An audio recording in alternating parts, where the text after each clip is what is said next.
নমস্কাৰ দেই সকলোকে।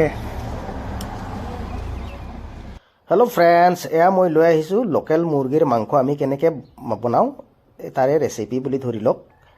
এটা চাই লওক আমি কেনেকৈ বনাওঁ। এয়া এড কৰিলোঁ পিঁয়াজ,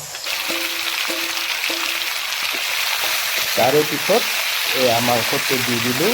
মাংসটো দি এতিয়া লাৰি আছোঁ, মানে মাংসটো ভালকৈ ফ্ৰাই কৰি ল'ব লাগিব, সেয়েহে লাৰি আছোঁ।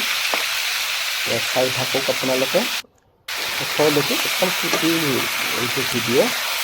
তাৰপিছত ইয়াত এড কৰিলোঁ হালধি,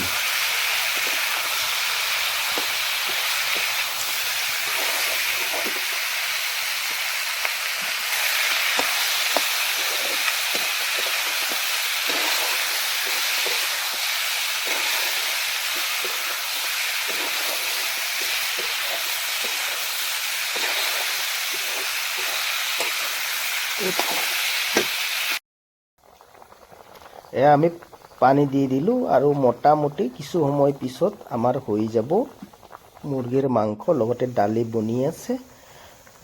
আৰু কালাৰ কেনেকুৱা হৈছে আপোনালোকে জনাবলৈ নাপাহৰিব। এয়া চাই লওক, মোটামুটি একদম কমপ্লিট হৈছে বুলি ক'ব পাৰি। আৰু মোৰ এই ছুটি ভিডিঅ'টো চাই থকাৰ বাবে ধন্যবাদ। Bye bye.